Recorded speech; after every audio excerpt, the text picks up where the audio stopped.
Hola, ¿qué tal? Muy buenas tardes a todos, todas, todos quienes están pudiendo acompañarnos en este primer live de Facebook por parte de Nosótrica.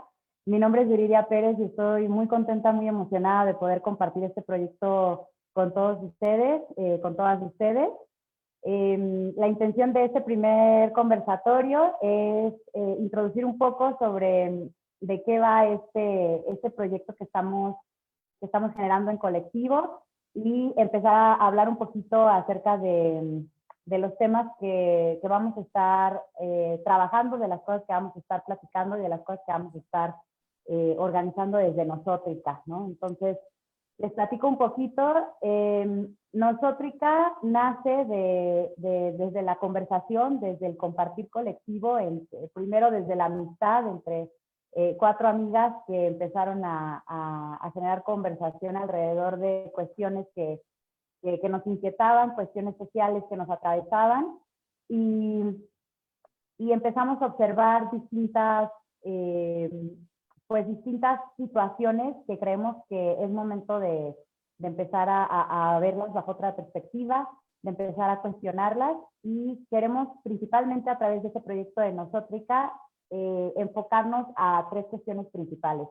Generar discusión alrededor de la dignificación del trabajo, qué implica nuestros modelos de trabajo en los modelos socioeconómicos que tenemos hoy por hoy, en las maneras de organizarnos que tenemos hoy, cuestionar las cosas que nos han venido diciendo que son las que hay y las únicas que tenemos, y aspirar a construir modelos de trabajo que sean mucho más centrados en las personas y en el esfuerzo de las personas y en el bien común, ¿no? Otra parte que queremos estar abordando desde Nosótrica tiene que ver con el comercio justo.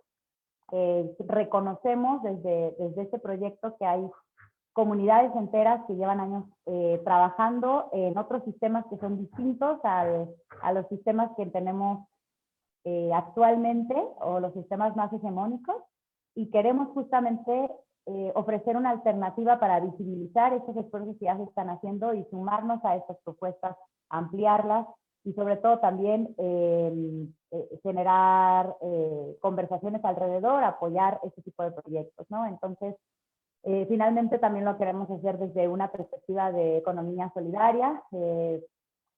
Pues algunos de los proyectos que queremos estar impulsando tienen que ver con programas de capacitación, formación sobre la dignificación del trabajo, sobre economía, y empezar a concientizar sobre este tipo de problemas que de alguna manera a todos y todas nos atraviesan, que lo tenemos más cerca de lo que a veces alcanzamos a vislumbrar, y que además también queremos conectar esas múltiples realidades, ¿no? Vernos y reconocernos en los otros, las otras, y finalmente, pues crear una plataforma de contenidos donde podamos abonar a transformar, a conversar, a reconocernos y a saber de las múltiples vivencias y circunstancias en las que todas las personas nos encontramos, pero que al final nos van conectando, ¿no?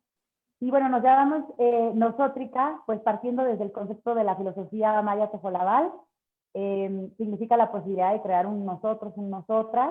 Queremos retomar lo colectivo, la vida comunitaria, poder relacionarnos de una forma complementaria, mucho más horizontal con otras personas. Queremos alterar este modelo capitalista tradicional, queremos cuestionar la forma en la que hemos venido concibiendo el mundo hasta el momento y estas relaciones sociales que hemos venido tejiendo, pues desde una perspectiva individualista, y sacarla justamente de ahí para acercarnos a una mirada colectiva, ¿no? Queremos encontrar formas más justas y equitativas a través de prácticas nosótricas. Entonces, pues de ahí nace este proyecto que verdaderamente le hemos puesto mucho entusiasmo, mucho corazón, muchos esfuerzos. Y pues para empezar para estrenarnos en este proyecto, adicional al contenido que hemos venido preparando desde hace algunas semanas, pues tenemos el gusto, el placer de tener esta tarde en esta conversación. Bueno, antes que todo me acompaña Jimena, que es compañera mía de Nosótrica, y tenemos el honor de que también nos esté acompañando Alberto Solís Castro, que es director de Serapaz. Alberto, muchísimas gracias por estar aquí, por sumarte a esta iniciativa, por ayudarnos a generar este tipo de conversaciones. Y bueno, quiero platicarles un poquito acerca de Alberto. Él es politólogo, egresado de la Facultad de Ciencias Políticas y Sociales de la UNAM. Tiene estudios profesionales en filosofía, también por esta casa de estudios, en creación literaria por la Sociedad General de Escritores de México, la SOGEM, y en teología en el Centro Universitario Cultural. Es especialista universitario en protección y seguridad para defensores de derechos humanos y activistas por la Universidad Pablo de Olavide en Sevilla, España. Es profesor de Historia y Nuevos Paradigmas de la Paz y Cuestiones de Paz en la Licenciatura de Derechos Humanos y Gestión de Paz de la Universidad de Claustro de Sor Juana. Y desde el 2014 se desempeña como director ejecutivo en Servicios de Asesoría para la Paz AC, conocido también como Serapaz, que es una organización especialista en transformación positiva de conflictos, construcción de paz. Fue fundada en 1996 por el obispo Samuel Ruiz García para apoyar el trabajo de mediación en el conflicto armado en el estado de Chiapas. Alberto ha coordinado además y participado en diferentes proyectos de investigación y análisis en materia de conflictividad social en México y asesorado y acompañado más de 60 procesos de conflictividad con movimientos sociales, defensores de derechos humanos, tanto individuales como colectivos, en los últimos años dentro de nuestro país. Entonces, Alberto, me da muchísimo gusto que nos acompañes esta tarde, que quieras venir a platicar. Te agradezco mucho que te des el tiempo. Y bueno, pues queremos empezar a platicar un poquito acerca de algunos temas que nos interesan desde Nosotros y que sin duda alguna desde la experiencia que has tenido tú a través de lo que han trabajado, del trabajo tan valioso que han hecho en Serapaz, pues empezar a compartir un poquito alrededor de eso, ¿no? Entonces, pues antes que todo me gustaría que nos platicaras un poquito acerca de este trabajo que han venido haciendo y cómo se va conectando también con el tema de pues los derechos económicos, sociales, culturales, ambientales que de pronto ahorita en esta coyuntura en la que nos encontramos vienen a resonar mucho más fuerte y mucho más relevante que nunca, ¿no? Bueno, muchísimas gracias, Yuriria. Muchísimas gracias, Jimena, por invitarme a este importante espacio. Es de veras un gusto enorme ver este tipo de proyectos y que estén saliendo adelante. Súper contento de poderles acompañar el día de hoy. Pues mira, nosotros somos una organización dedicada a algo que le llamamos transformación positiva de conflictos y construcción de paz. Esto nosotros nos dedicamos a acompañar directamente movimientos sociales de diferente índole por el origen de la organización que surge en Chiapas en el contexto del levantamiento armado, pues el tema indígena y los temas ligados a las luchas en defensa de la tierra y el territorio siempre han sido de una importancia muy importante, muy relevante, ¿no? Han sido centrales para la organización. Pero también acompañamos desde hace muchos años luchas de movimientos sociales por verdad y justicia frente a la situación de violencia exacerbada que vive el país, el movimiento de desaparecidos, por ejemplo, que van buscando a sus familiares, la localización de sus familiares, que están buscando justicia y medidas de no repetición para esta situación tan dolorosa que vive el país. Trabajamos con condiciones democráticas, tratando de construir algunas herramientas, mecanismos, condiciones legales que ayuden a los diferentes movimientos a tener una mayor cobertura para poder tener mecanismos para poder luchar y poder cambiar la realidad que están enfrentando. Entonces, ¿qué hacemos? Pues tal cual, nuestro trabajo es ir junto a los movimientos sociales, acompañándoles en aquello que consideren necesario. Nosotros consideramos que los movimientos sociales y en particular el conflicto social como fenómeno es un mecanismo de transformación directo de la realidad. O sea, pensamos y creemos en el conflicto social como una vía de cambio hacia sociedades más justas, más equitativas. Creemos que el conflicto social es producto de la inequidad que existe en el mundo y que por lo tanto solamente a través de él podemos transformar esas inequidades. orientamos todo nuestro trabajo no a situaciones nada más particulares, sino a generar cambios estructurales en torno a las condiciones de injusticia que existen en el país. Más o menos eso es, digamos, en términos muy someros, lo que hacemos y quiénes somos. No, buenísimo. Pues hola, ya me había presentado Yuri, soy Jimena, hola a todas, todos. Estamos de verdad súper entusiasmadas de estar aquí con todos los que nos están pudiendo acompañar, pero sobre todo contigo, Alberto, de verdad que nos sentimos muy orgullosas de abrir este espacio contigo. Qué mejor entrada a esto, seguramente es una buena noticia para el futuro. Y bueno, súper interesante lo que dices para quienes no conocen el trabajo de Serapaz y sobre todo en este contexto tan complicado del país que llevamos ya varios años en un conflicto permanente. Te contamos que llevamos ya un mes reflexionando sobre temas de estilos de vida y cómo en diferentes contextos, en diferentes situaciones se van generando diferentes posibilidades que dan los contextos en los que nacemos, pero también cómo la gente va abriendo diferentes alternativas. Entonces, en este sentido, nos encantaría que nos platicaras un poco en la experiencia que tienen en Serapaz y en esto que nos dices sobre el conflicto social como vía para cambio y para ir rompiendo esas inequidades tan marcadas que hay en todas las sociedades, pero sobre todo en una sociedad como la mexicana.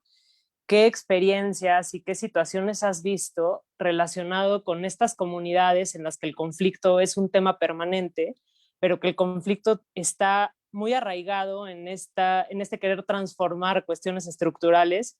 Entonces sería buenísimo que nos contaras un poco sobre esta experiencia de las comunidades y las alternativas que han encontrado específicamente en torno a los estilos de vida. Y bueno, ahora lo que nos toca es el tema tal vez específicamente laboral, pero me encantaría que nos los ampliaras un poco, ¿no? Porque la verdad es que en los contextos en los que vivimos, sobre todo en las ciudades, pues vemos el trabajo como una cuestión muy aislada, ¿no? O sea, solo ir a 8 horas a la oficina y ganar el sustento y ya estuvo y donde encuentres, sino ojalá que nos pudieras como transmitir la importancia y la diferencia del trabajo y cómo toma sentido en todo el trabajo de las comunidades. Claro que sí. Pues miren, nosotros sí ponemos el énfasis de la disputa que se está viviendo de las comunidades frente al capital y frente a proyectos de despojo, como le llaman muchas veces las comunidades, proyectos de muerte, en los cuales se ha puesto como paradigma eh, la explotación de la naturaleza como una manera de sacar recursos que después se utilizan para la economía como tal. Y el papel que ha tenido México, como muchos países latinoamericanos y buena parte de África y de Asia, en este rol de la economía global, ha sido aportar materias primas y mano de obra barata a este sistema económico. ¿Qué es lo que pasa? Esta forma de construcción, de contradicción entre la naturaleza y el capital está llevando a una destrucción del planeta mismo, a una forma poco sustentable de existir. No nada más está acabando con culturas, está acabando con toda la riqueza de los modos de vida que nos han enseñado los pueblos indígenas, sino que además no es sustentable. Entonces, hoy por hoy estamos viendo justamente en estas formas tradicionales, en la cultura de nuestros pueblos originarios, esas posibilidades de encontrar alternativas de vida. ¿Qué otra manera podemos construir? ¿Cómo podemos vivir fuera de estas condiciones de explotación de la naturaleza? Así como hemos vivido y se ha señalado desde siempre la contradicción del capital y el trabajo y la explotación que genera en ese sentido de la mano de obra, pues lo que estamos viendo hoy con una gravedad sumamente fuerte es esta contradicción del capital naturaleza que no tiene futuro, que nos está llevando a una disputa de algo que vemos nosotros, como una crisis civilizatoria, básicamente. O sea, todo aquello que no era negocio, hoy lo es. Y la manera de asegurar el control de toda la economía y el sistema es ir a un control absoluto de todos los mecanismos de vida de la gente. ¿Qué consumimos? ¿Cómo vivimos? ¿Qué nos gusta? ¿Qué hacemos? Y los grandes cuestionamientos que estamos encontrando es cómo nos salimos de esto cuando hemos nacido y crecido y vivido bajo un sistema así que cada vez se va profundizando más. Y ahí es donde tenemos que voltear a ver a nuestros pueblos originarios. Ahí es donde tenemos que empezar a ver esas esperanzas y a ser creativas, creativos, pensar de otra manera.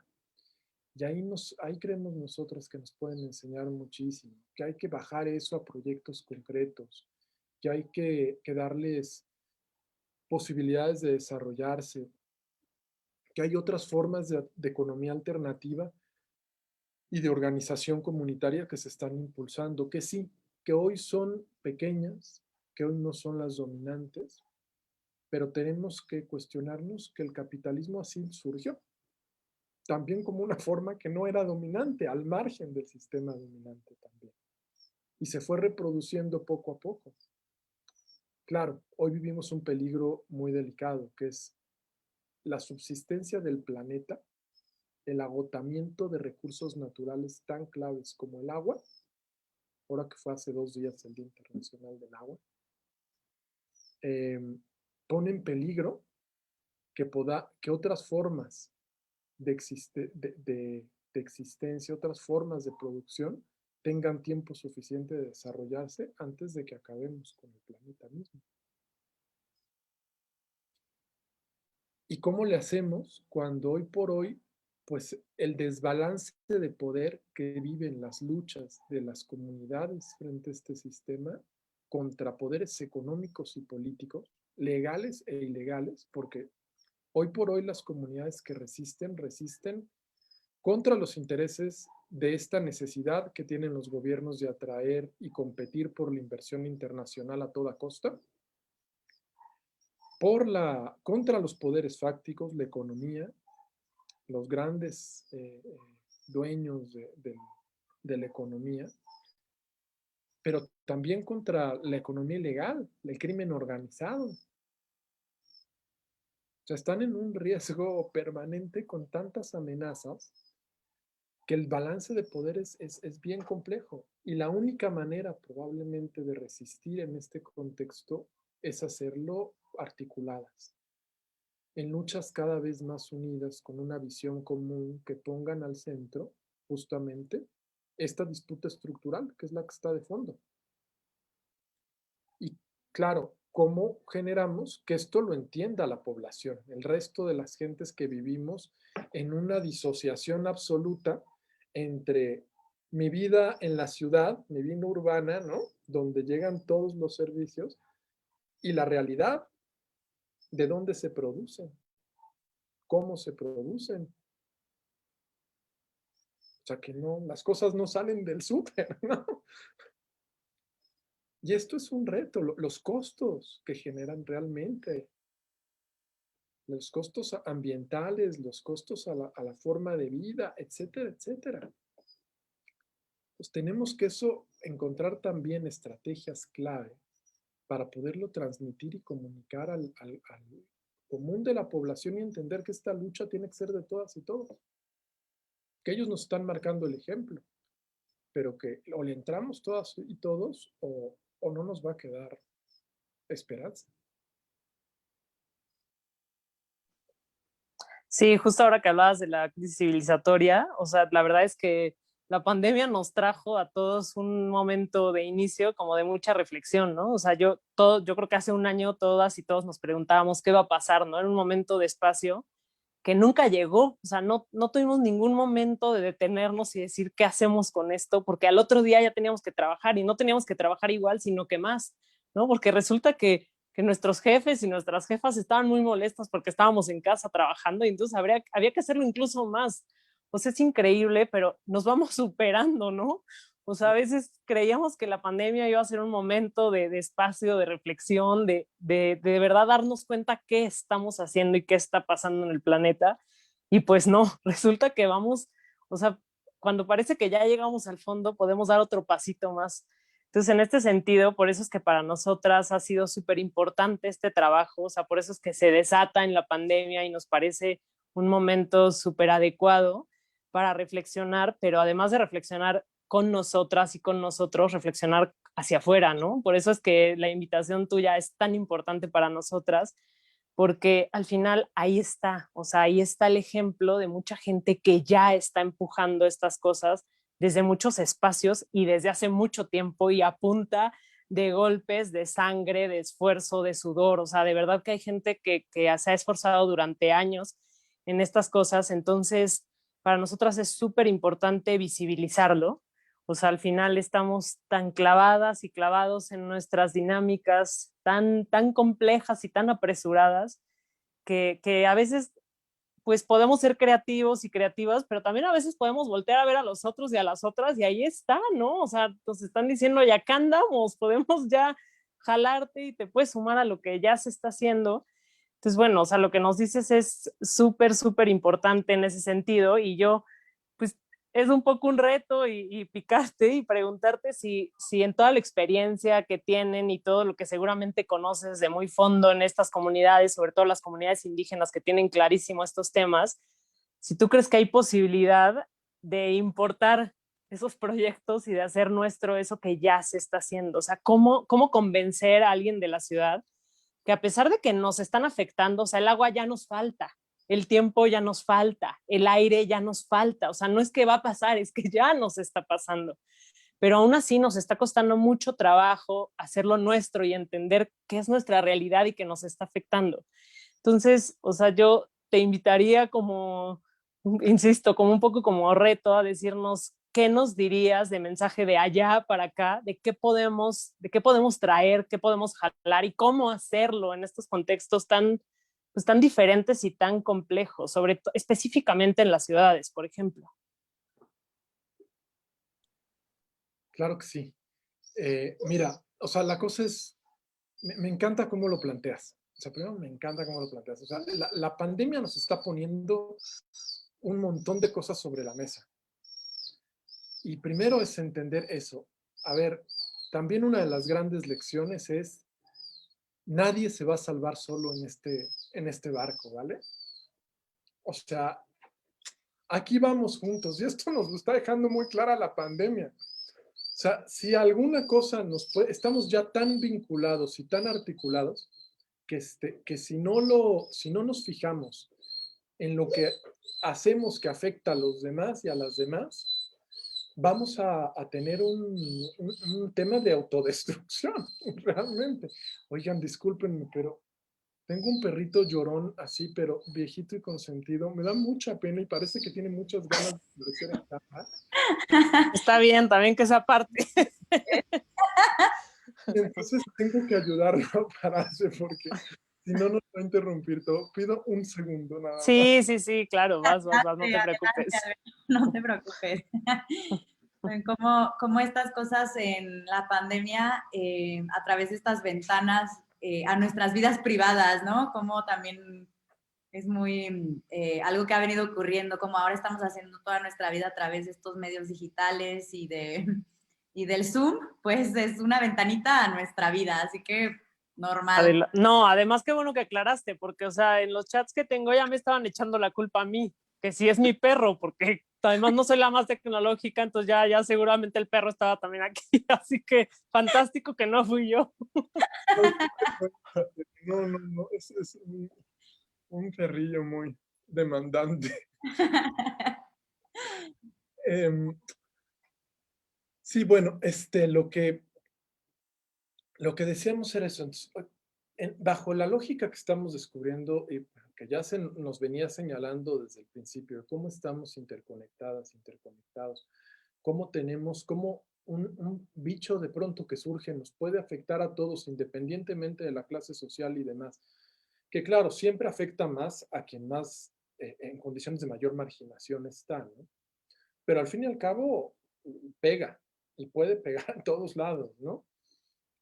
Nos pone retos de entender que la posibilidad de subsistencia del planeta está en hacer cambios radicales de forma de vida, de repensar las cosas de una manera distinta, ¿no?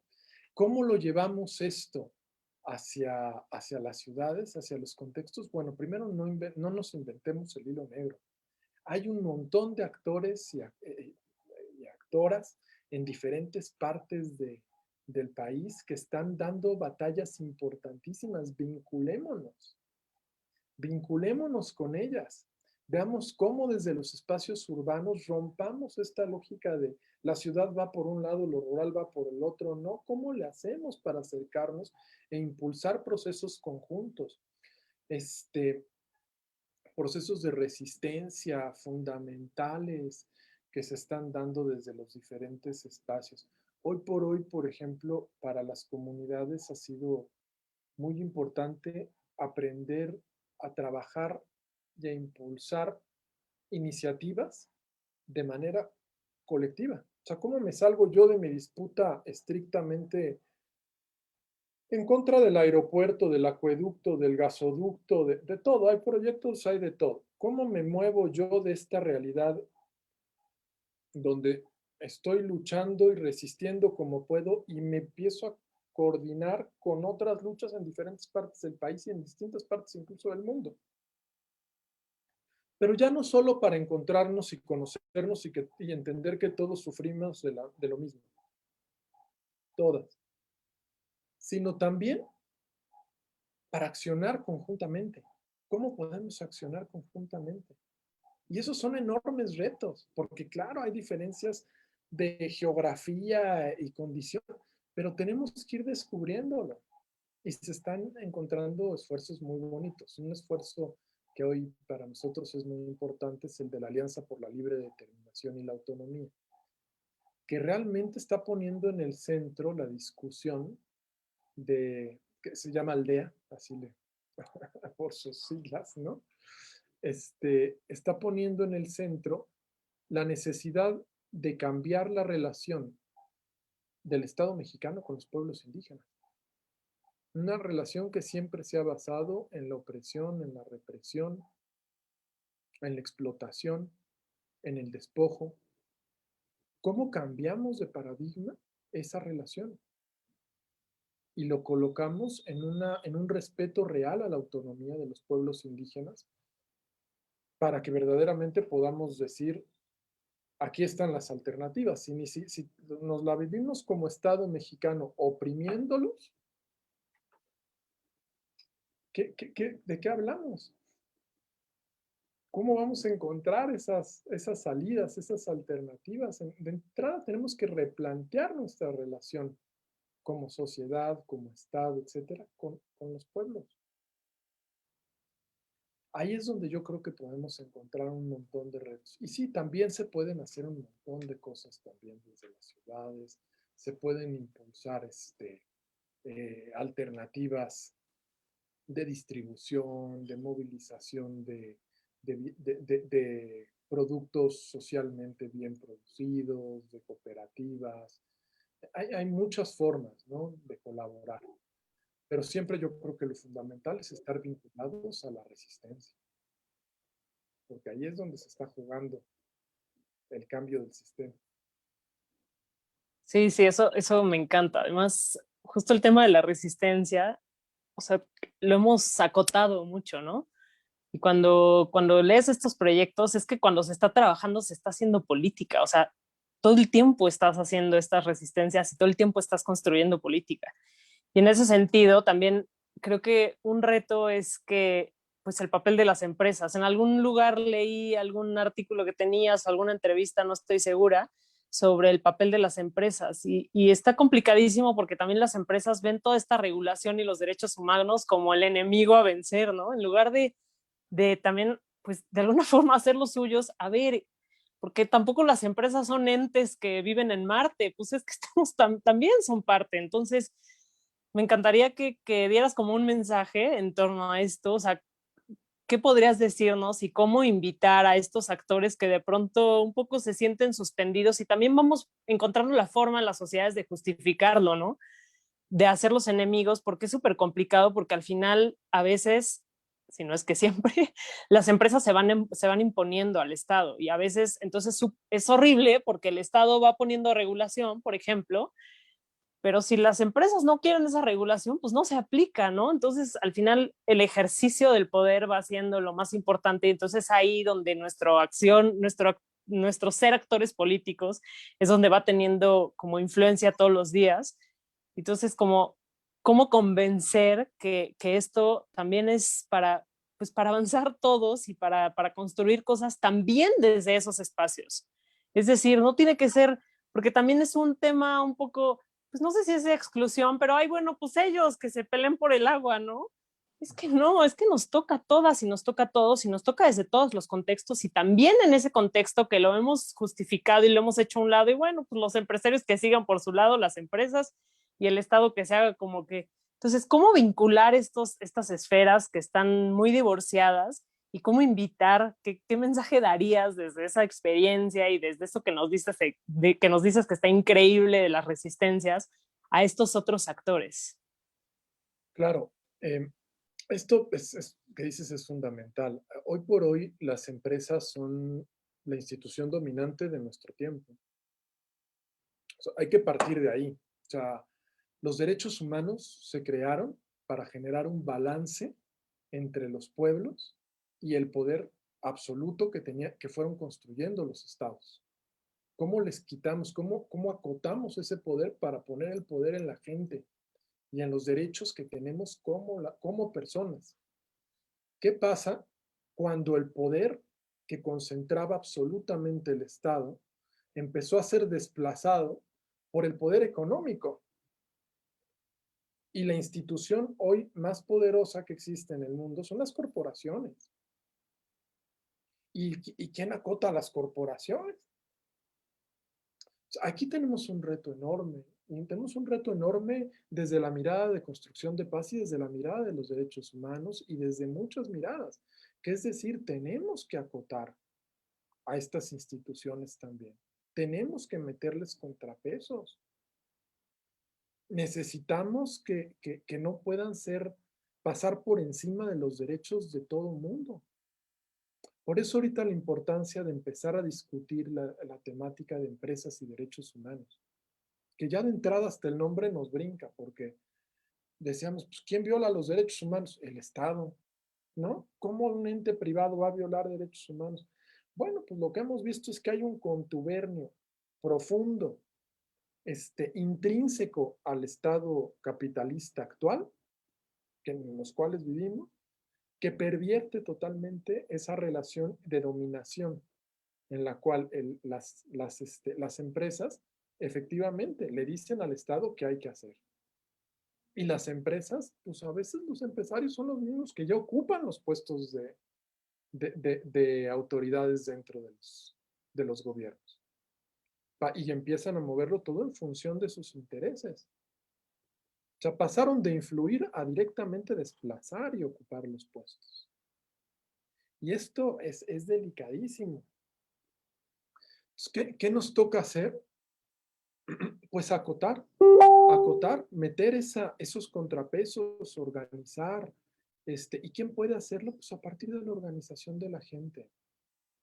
Necesitamos gente cada vez más organizado, bajo otro tipo de paradigmas, bajo paradigmas que no sean de explotación, de destrucción, que no sean bajo la misma cultura patriarcal incluso que tenemos. Y que eso también hay que decirlo, porque es obviar que aquí estamos, cuando hablamos de disputas estructurales, el obviar que la lucha estructural más importante del continente le están dando las mujeres, sería absurdo. O sea, eso es lo que está revolucionándolo todo. Hay una mirada que lo va a cambiar todo. Y ahí está en esto, y están en los pueblos, y están en las comunidades, y están en cómo movemos esos paradigmas. y lo estamos viendo en las calles, aquí en las ciudades, en el 8M, todo, ¿no? Si lo estamos viendo de esa manera tan concreta, tan clara, pues tenemos que creer que es posible. Es que sí se ve muy complicado, y sí está muy complicado. Yo no voy a decir que no, sí está muy difícil. Pero yo veo este tipo de cosas y digo, claro, hay esperanza. Hay posibilidades de transformar todo esto. Se están cambiando esas estructuras de algún modo, ¿no? Y esto es algo que tenemos que asumir. Y bueno, me parece que de alguna manera todo esto puede generar también una conciencia diferente en quienes ocupan hoy los puestos dentro de las empresas o quienes están pensando hacer negocios de alguna manera diferente, en mirar y contemplar otros elementos. Construir también desde otras alternativas, desde otras miradas económicas de las cuales pueden ser parte. O sea, se puede construir también desde ahí, no es nada más tirar, que sí hace falta tirar, estoy convencido. Pero también se puede ser construyendo. Y ahí también hay buenos ejemplos, ya hay esfuerzos importantes y hay que ir aprendiendo de ellos. Sí, totalmente. La verdad es que también nos toca a todas y a todos convencer, ¿no? O sea, las y los que vamos sumándonos pues en la trinchera que sea, como dices. La verdad es que alguna vez escuchaba, no sé a quién, yo creo que a Dussel, no sé, que decía que es impresionante la cantidad de movimientos que hay en América Latina. Y sí, hay movimientos y movilizaciones de todo. De lo que a uno se le ocurra hay 36,000. La cosa es que hay que convencernos e irnos jalando para intentar jalar más parejo, ¿no? O sea, para hacer más eco de lo que se está haciendo, pero sí, definitivamente, te voy a leer como alguna pregunta. Esta me llama la atención porque parece que estás convenciendo a la banda, pero al final es súper complicado porque en esta pregunta se deja ver el tema de cómo sobrevivir en el contexto, ¿no? Porque dicen que cómo encontrar el equilibrio entre el desarrollo social, el tener mejores condiciones de vida y también cuidar el ambiente, el medio ambiente y lo social. Porque entiendo la pregunta como solo puedo hacer una cosa, ¿no? Trabajar para sobrevivir, ando cuidando el agua y las plantitas o voy a manifestaciones, o sea, claro, tenemos mucha prisa viviendo, entonces, qué contestarías a esto de cómo encontrar ese equilibrio en la vida diaria y en lo cotidiano? Solo para acotar, estamos leyendo también ahorita las preguntas que nos está haciendo la gente que está mirando en este momento, ¿no? Entonces, pues seguimos invitando igual a la gente que pregunte, vamos a tratar de leer todas sus preguntas y pues creo que esta es una bien interesante y bien, pues que nos hacemos todas las personas, ¿no? En algún momento en cuanto empezamos a cobrar conciencia sobre estos temas y que de pronto es, ¿cómo le hago? ¿No? ¿Cómo abarco? ¿A qué me enfoco? ¿Cómo se puede llegar a este equilibrio? Hijo, les voy a contestar a lo mejor un poco desilusionante, pero no hay equilibrio. No hay equilibrio posible. El equilibrio es una aspiración por la cual tenemos que ir luchando todas y todos. Lo que tenemos es contradicción. Y debemos de dejar de pensar en la contradicción como algo negativo per se.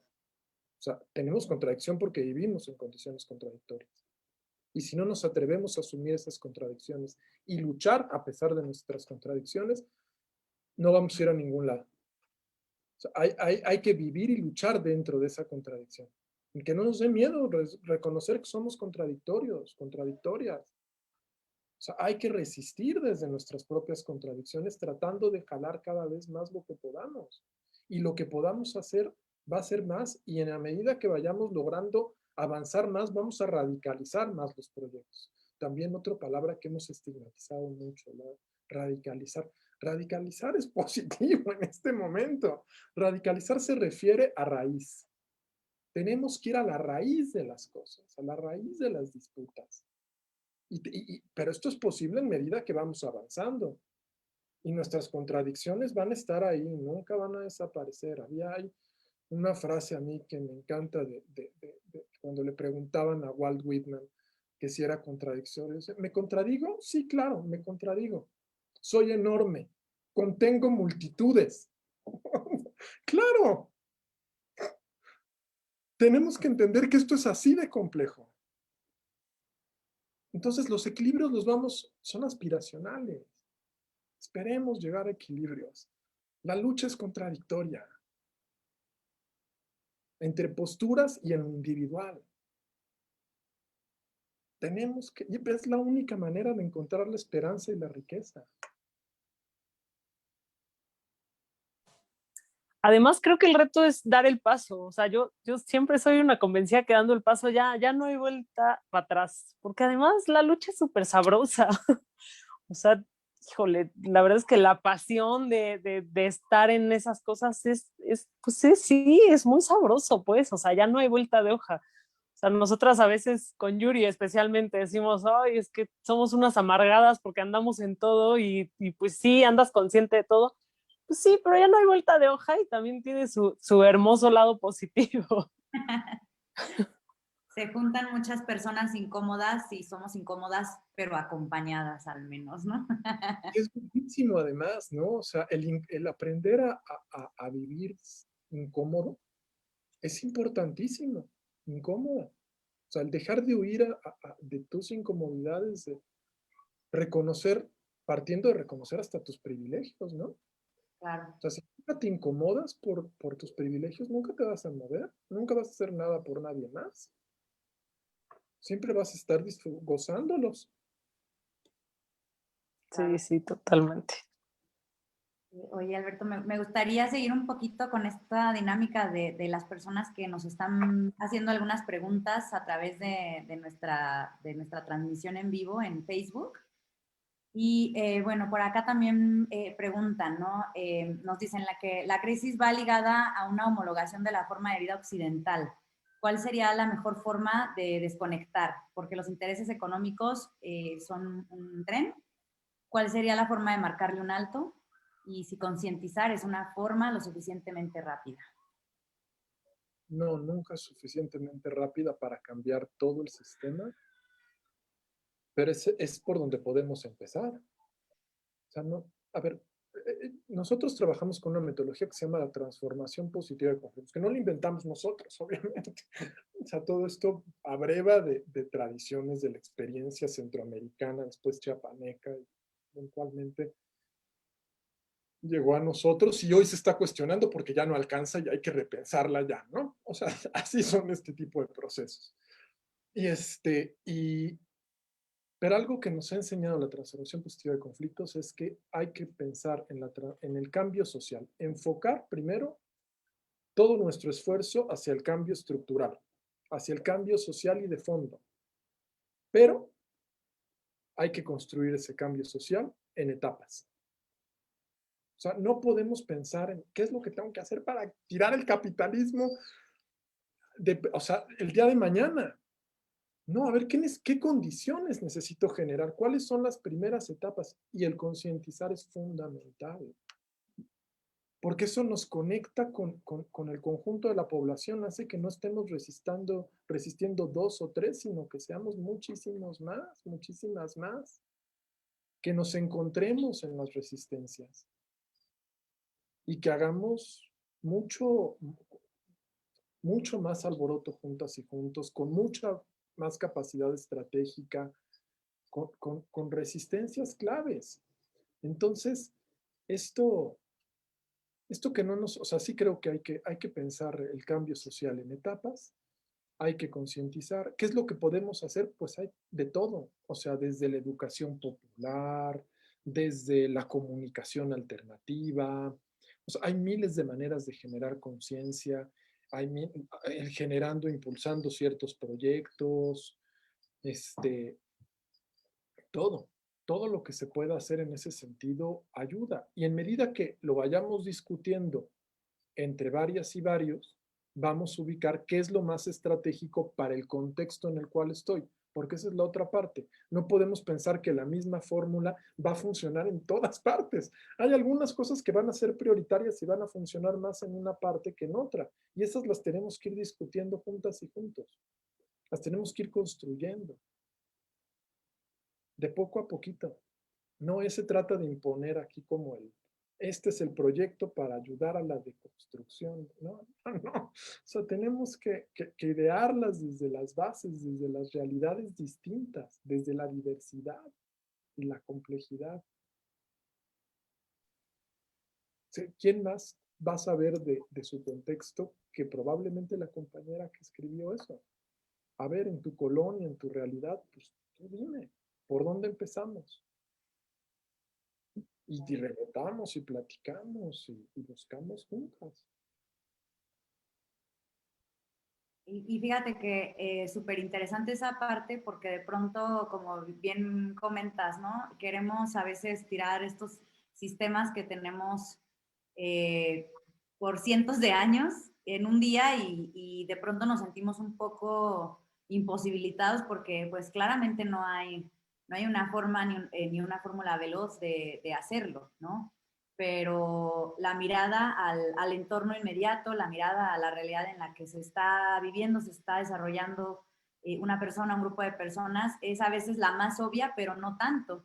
Muchas veces no alcanzamos a ver incluso que desde esos espacios que cotidianamente habitamos es donde podemos empezar a transformar, a caminar, a avanzar hacia otras direcciones que nos puedan ir orientando o que nos puedan ir encaminando hacia estos cambios que estamos buscando, o al menos comenzar por cuestionarlo, ¿no? Que de pronto muchas acciones del día a día no las cuestionamos como tal y no somos conscientes del todo de lo que implican esas acciones, ¿no? Y ahora con la pandemia yo creo que se ha vuelto súper evidente ciertas desigualdades que dábamos por sentado, tan solo el hecho de que existamos personas que podemos hacer el encierro, pues cuántas personas hay soportando la vida para que nosotros podamos quedarnos en la casa y podamos hacer este encierro, ¿no? Y de pronto algo tan sencillo como pedir comida de un sitio, ya se vuelve algo que tenemos que cuestionar y ya se vuelve algo que tenemos que ver cómo vamos modificando ese tipo de acciones, ¿no? Entonces, en ese sentido y orientado también un poco y retomando lo que nos dicen algunas de las personas que nos están mirando, pues el cuestionamiento, y que creo que ya lo empiezas a comentar un poco, es cómo nos unimos a esas resistencias, ¿no? ¿Cómo le hacemos para, también por acá preguntaban, como no consumidores, déjenme lo encuentro, que se me perdió el comentario.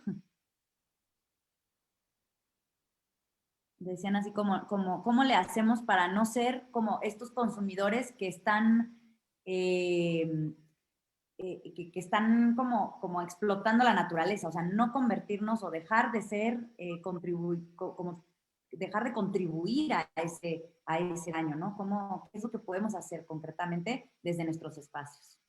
Ay, y amplío la pregunta con otra pregunta que estoy viendo acá, porque también se vale, ¿dónde se conocen estos proyectos? ¿Dónde se conocen estas resistencias que ya existen? Porque también es cierto que, pues, que a cada quien nos toca el corazón, el alma y la cabeza de diferentes lugares, entonces a veces el primer paso es justo conocerlo. Y es cierto, o sea, alguien puso, o sea, ¿cómo conozco esto que ya se está haciendo?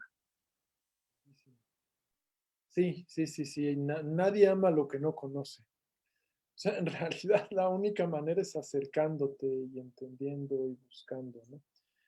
Mira, la parte que es bonita de esto y esperanzadora es que hay resistencias en todos lados. O sea, las luchas, por ejemplo, en defensa del territorio están reproducidas en todas partes del país, de una manera, algunas más fortalecidas, algunas más referenciales, algunas no tanto, pero en realidad están en todos lados.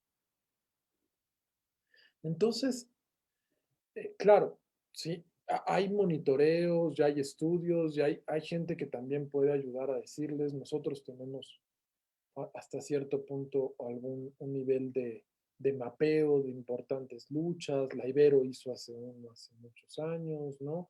Y hay varias instituciones que lo han hecho. pero yo estoy seguro, y se pueden acercar a la sociedad civil de los diferentes estados, y estoy seguro que lo van a descubrir, a diferentes organizaciones, dependiendo dónde vivan. Pero donde estén van a encontrar un montón, porque en realidad la contradicción es tan fuerte de las violaciones que está generando este sistema económico en el mundo y de explotación de la naturaleza, que en realidad no hay un espacio del territorio nacional que no tenga una situación así. Hay muchos a lo mejor donde necesitan surgir la organización, también eso se vale. También se vale unirse a la gente y empezar a organizar. Pero con lo que ya hay, es bastante. O sea, nada más el número de concesiones mineras que tenemos otorgadas en el país. O sea, es una barbaridad, es como para hablar de la pérdida de la soberanía, tanto que se habla de soberanía nacional y tenemos concesionado, pues se hablaba de no sé cuántas partes del territorio nacional a las mineras. Hay que revisar eso, es fundamental. Yo creo que se puede encontrar en todos lados, realmente les aseguro. Y si tienen, no, me dicen, no es que no lo encuentro, pues ahí están las organizaciones y estoy seguro que les ayudamos a encontrarlas, porque no hay manera de que no lo haya. Y la verdad es que esa parte de la socialización de los proyectos es importantísima y como bien dices, ¿no? En muchos lados hay resistencias, es cosa también de que queramos salir del sillón, ¿no? O sea, queramos mirar. Eh, y me parece también súper importante que ya una vez adentrándonos en estos temas, empezando a empaparnos de estos temas que empiezan a inquietarnos, pues también encontrar las maneras de seguir dándoles espacios, voz, plataformas para que más personas se puedan seguir sumando, ¿no? Y fíjate, Alberto, yo ahorita estaba leyendo en los comentarios y me parece también que algunas de las personas que nos están mirando ahorita y que seguramente cuando comentabas la parte del papel de las empresas hoy por hoy y de cómo empezamos a hablar de las empresas como responsables en el respeto y la promoción de los derechos humanos y ya como no enfocarnos en, sin duda, quien es violador, quien comete violaciones a los derechos humanos son los estados, pero ya estamos hablando también de estos poderes fácticos que a veces pueden ser las empresas, sobre todo aquellas empresas enormes, transnacionales, voraces y que responden finalmente a este sistema que estamos criticando, ¿no? Entonces, comentaba también la gente en los comentarios de Facebook que de pronto también surgen o sea, tenemos estas corporaciones que ya tenemos bien identificadas y que ya sabemos lo que hacen y lo que hacen mal, ¿no? Y que para ellas también va el señalamiento y ahora en la coyuntura en la que nos encontramos con la pandemia, veíamos también, por ejemplo, el señalamiento a las grandes farmacéuticas y su responsabilidad ahora con la vacuna, etcétera. Pero ¿qué hay también de estos emprendimientos, estos microempresarios, que si bien no son estos monstruos transnacionales, al final también son microempresas que muchas veces surgen pues desde el privilegio particular en el que están las personas quienes los fundan, ¿no?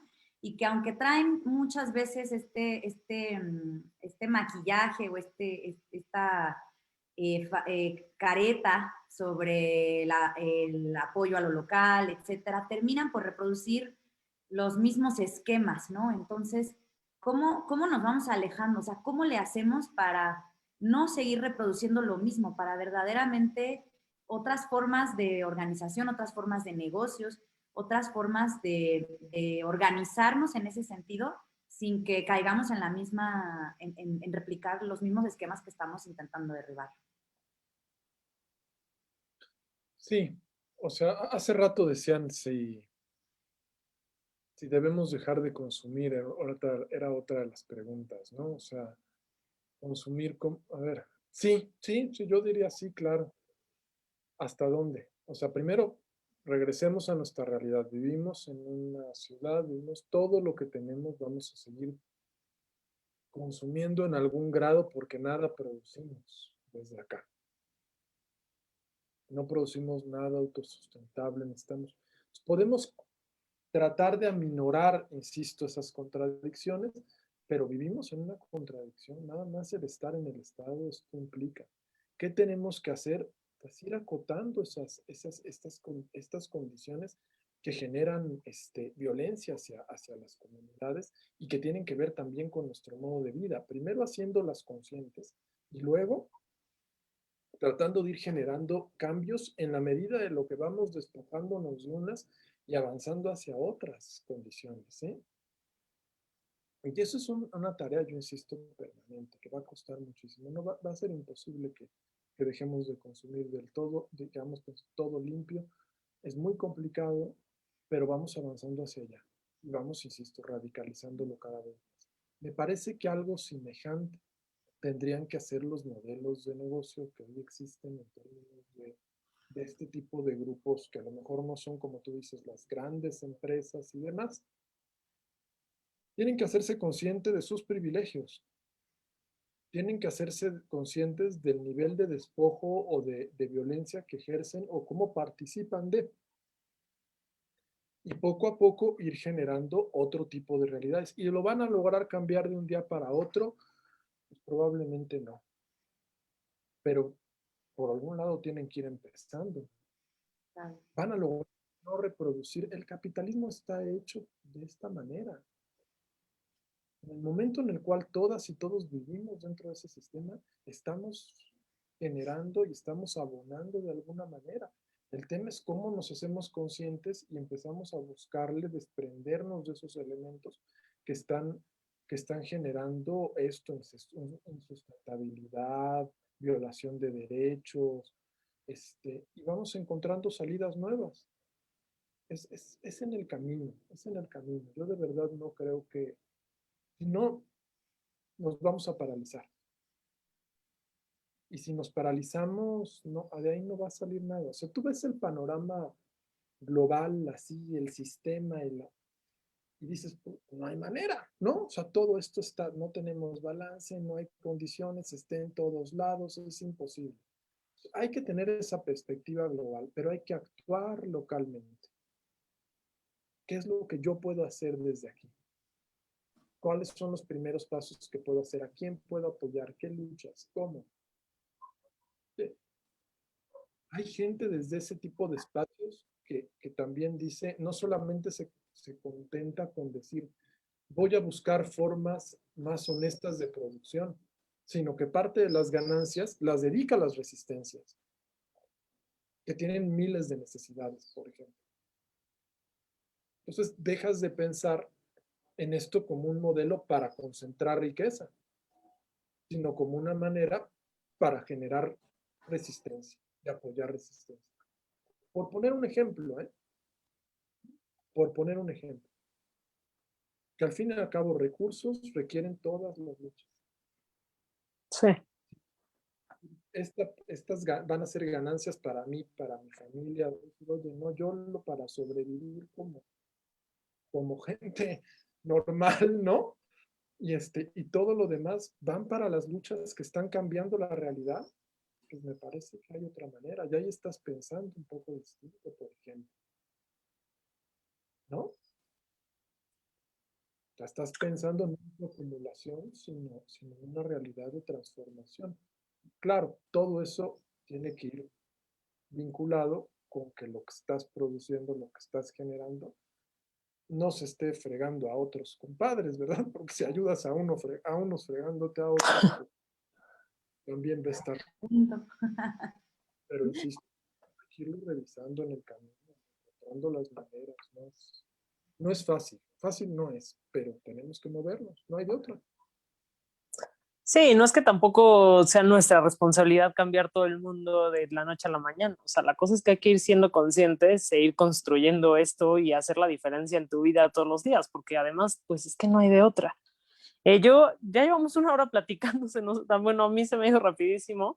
Nos están escribiendo y me parece bastante justo que si nos pudieras contar en tu experiencia algún proyecto así en concreto en el que pues se tome en cuenta todo esto, no solo la cuestión económica, que es en la que pensamos sobre todo desde estos contextos, sino cómo especialmente en las comunidades indígenas, es muy bonito cómo el trabajo influye en todo, ¿no? O sea, el cuidado del medio ambiente, la integración de la familia, cómo estos modos de producción mucho más horizontales, como toda esta forma mucho más integral. Tal vez si se te ocurriera algún proyecto que tuvieras en mente y fresco que nos pudieras contar brevemente para que la gente se vaya con algún, pues así, con algún proyecto conocido. Sí, hay muchísimos, digamos, pero digamos, por poner uno en la mesa, simbólico que me representa, que a mí en particular me representa. En, en Chiapas, en Acteal, existen, y acaban de lanzar hace 2 días su comunicado mensual, porque es una comunidad que luchó primero, no una comunidad, es una organización de indígena que surge en 1992, que se llama Las Abejas. Hoy se llama la Sociedad Civil Las Abejas de Acteal. Y que viven frente a toda esta estrategia del gobierno federal que le llamaron durante algún tiempo la guerra de baja intensidad, pues viven una masacre, básicamente de 45 personas que estaban rezando en medio de la guerra en Chiapas, estaban rezando en una ermita por la paz y haciendo ayuno, y matan a mujeres, sobre todo mujeres y niños que estaban rezando.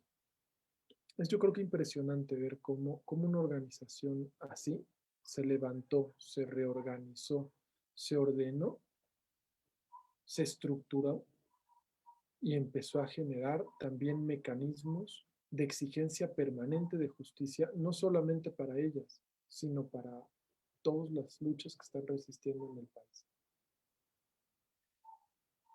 Son parte del Congreso Nacional Indígena y además han impulsado un montón de proyectos desde la gente allá, de producción de café, de producción de textiles, de producción de miel, de diferentes formas, en las cuales, además de acompañar su lucha de resistencia y en búsqueda de justicia, están buscando otras formas de resistencia en torno a la economía, están promoviendo espacios de derecho, están promoviendo la participación de las mujeres y los jóvenes que se han estado históricamente muchas veces excluidos de los espacios de toma de decisión en las comunidades, y han ido transformando y cambiando todo. Me parece que hay ahí, por ejemplo, por decir un ejemplo que para mí que a mí me cambió la vida conocer cuando yo estaba muy chavo, ¿no? Y que en algún momento me tocó conocer esa experiencia, y que hoy por hoy ahí está y está fuerte, y cada año siguen planteando, y sus comunicados son, insisto, cada vez con una mirada política estratégica más clara, contundente, muy sensata. A mí es un actor colectivo, comunitario, que en particular aprecio, reconozco y quiero mucho, y que están, pues hoy hasta la fecha, llevando la lucha eh, pues, por la deuda que tiene el Estado mexicano, por el reconocimiento de la masacre que generó el Estado mexicano en uno de los hechos más dolorosos de la historia reciente del país. Y lo están llevando hoy hasta hasta la Comisión Interamericana de Derechos Humanos.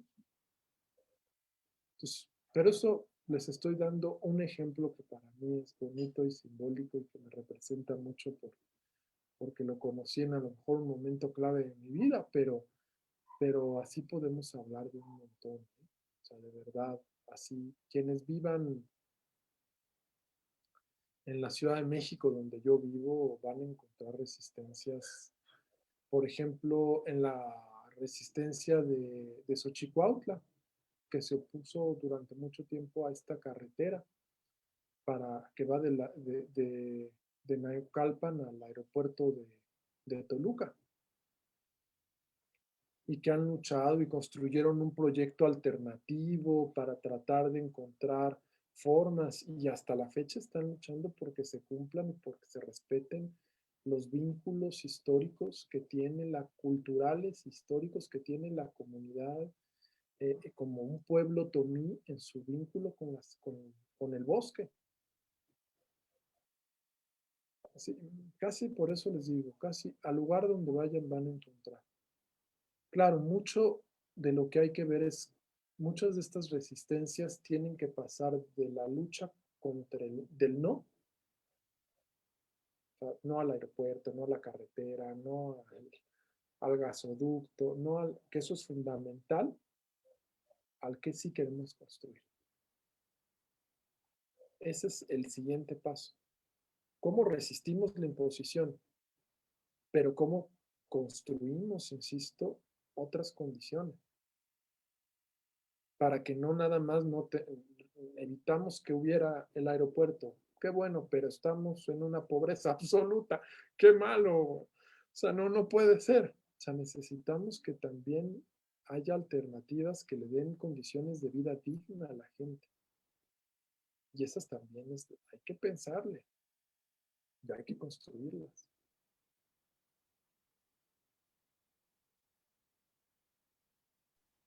Sí, la carrera no para, ¿no? O sea, se conquista algo y después que sigue, y después, y después, y después, hasta el final siempre es que sigue en esta cadenita. Pues bueno, Yuri, no sé si quieras agregar alguna pregunta, ya no vi. Pues también nos están tocando un tema que igual me parece súper valioso y que va muy vinculado a los modelos y cómo van replicando las desigualdades y cómo hay ciertas resistencias que nos van dejando ver que existe toda esta situación de precarización, ¿no? De cómo los modelos socioeconómicos actuales están hechos para que, pues para hacer estas brechas entre los que tienen y los que no tienen, los que pueden y los que no pueden, cada vez más evidentes, ¿no? Entonces alguien nos ponía también en los comentarios sobre cómo el tema del autoempleo, que de alguna manera es también una resistencia, y nosotras reflexionábamos un poquito en estas últimas semanas sobre estas formas de resistir y que además, si las atravesamos como con una perspectiva de género, hace poquito que salió como estas burlas a las mujeres que se autoemplean y que les empezaron a decir las nenis y salió pues todo un tema alrededor de eso y que a nosotras nos pone a pensar, ¿no? Cómo son respuestas ante la precarización laboral y que ahorita es muy evidente en la pandemia, ¿no? Entonces, respecto de eso, Alberto, ¿cómo vamos integrando a estos modelos o cómo vamos proponiendo modelos distintos que justamente se puede incluir a todas las personas y no solamente a aquellas que tienen privilegios, no solamente aquellas que tienen acceso a ciertas plataformas? ¿Cómo podemos empezar a alejarnos de los modelos precarizantes, ¿no? O sea, ya hemos venido comentándolo, pero específicamente hablando de precarización laboral y dentro de las resistencias, que a veces también resistir es porque sigues en la precarización. Entonces, ¿cómo vamos a ir cerrando filas? Mira, primero haciéndonos cargo de todos nuestros privilegios. Yo creo que lo dices bien. Si eres además de mestizo urbano, tuviste acceso a una educación superior, eres además hombre y o sea, hemos acumulado, hay gente que acumulamos un montón de privilegios, un montón de privilegios. Lo primero es hacernos conscientes de ello y hacernos cargo e incomodarnos. Justamente darnos cuenta que son privilegios y que tienes que hacer algo positivo para no nada más utilizarlos para vivirlos eso, como algo para ti, nada más. ¿Cómo le haces para cambiar esa relación? Te vas despojando de esos privilegios y vas siendo más incluyente. Y ahí yo preguntaría a todos quienes estamos generando o que tienen empleos o que generan empleos, ya sea desde organizaciones, desde cualquiera, desde empresas pequeñas, grandes, como sea, ¿qué políticas tenemos de inclusión? ¿Qué políticas tenemos para que nuestros espacios laborales no sean únicamente pensados desde una lógica, patriarcal, occidental, colonial, todo. O sea, ¿cómo le hacemos? Tenemos políticas de inclusión de personas con discapacidad, tenemos políticas de inclusión de personas LGBTIQ más, tenemos medidas también para que la gente tenga un trabajo digno, o estamos viviendo una dinámica de explotación. Y todos ponernos, y todas ponernos la revisión. O sea, porque eso tampoco es que desde la sociedad civil no nos tengamos que hacer cargo, ¿eh? O sea, muchas veces no nos damos cuenta que desde las propias organizaciones reproducimos modelos de explotación. ¿Cómo nos hacemos cargo de eso?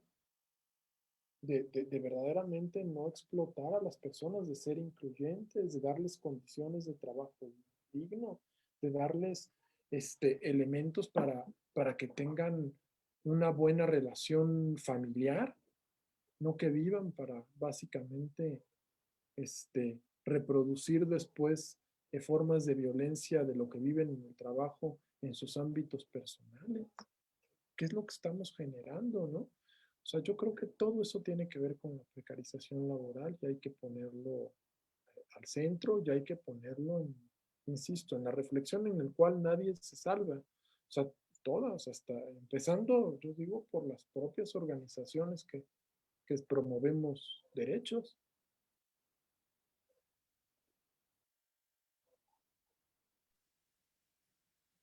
Pues en verdad que son temas súper complejos, pero que es bien importante empezarlos a poner sobre la mesa, ¿no? De alguna manera han estado ahí ya latentes y creo que los contextos actuales ya nos lo exigen de manera urgente, inmediata y abierta, ¿no? Como ya no podemos darle la vuelta a estos temas, ya nos habían alcanzado, pero ahora ya es inmediato que los cuestionemos, que los empecemos a poner en tela de juicio y que empecemos a generar propuestas y sumarnos a las que ya hay, ¿no? Como bien nos has compartido esta tarde.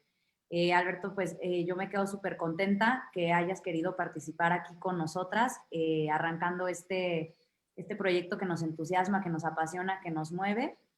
Y justamente invitar también a todas las personas, agradecerles principalmente que hayan estado escuchando esta conversación. Lo que queremos es, como decíamos al principio, queremos alterar, queremos platicar, queremos como mover un poco mover las aguas para que empecemos a subir los temas que nos atraviesan a todos y todas.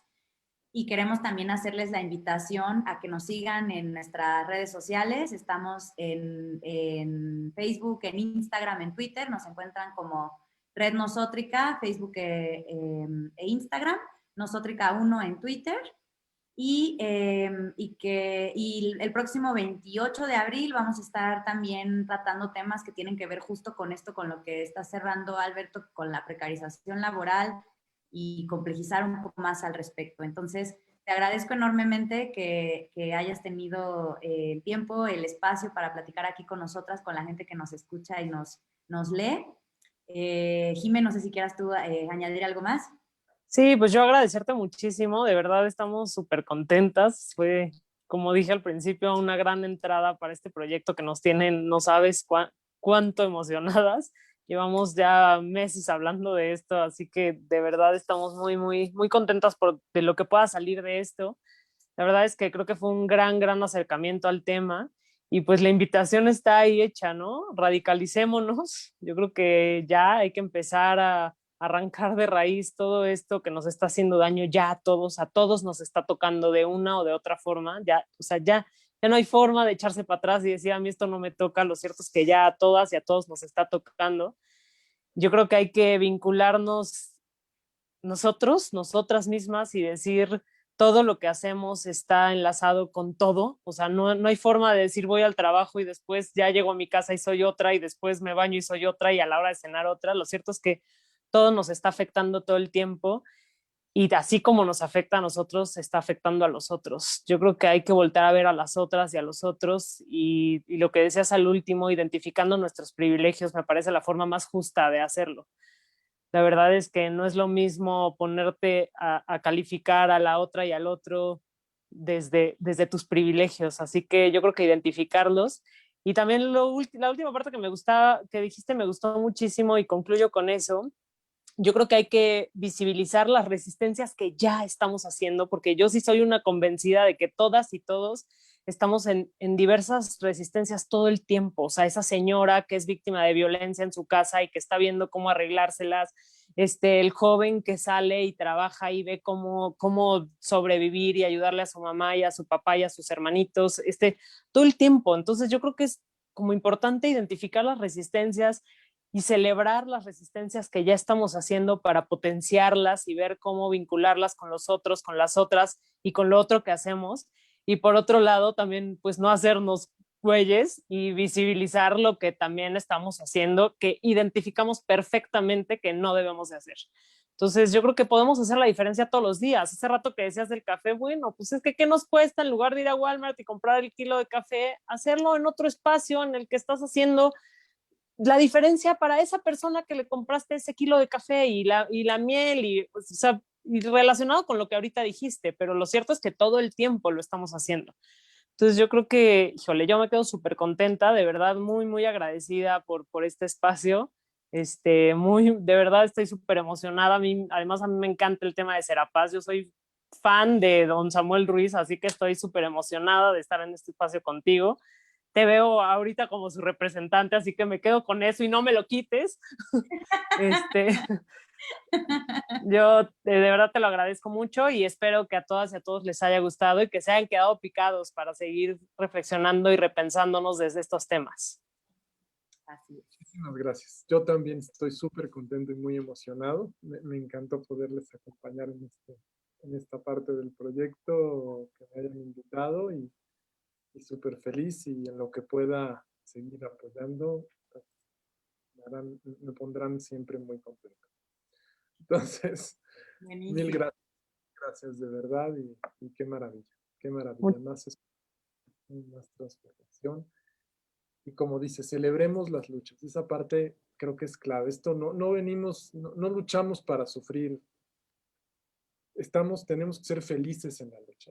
Hay que celebrarla, hay que vivir la lucha con alegría, con energía.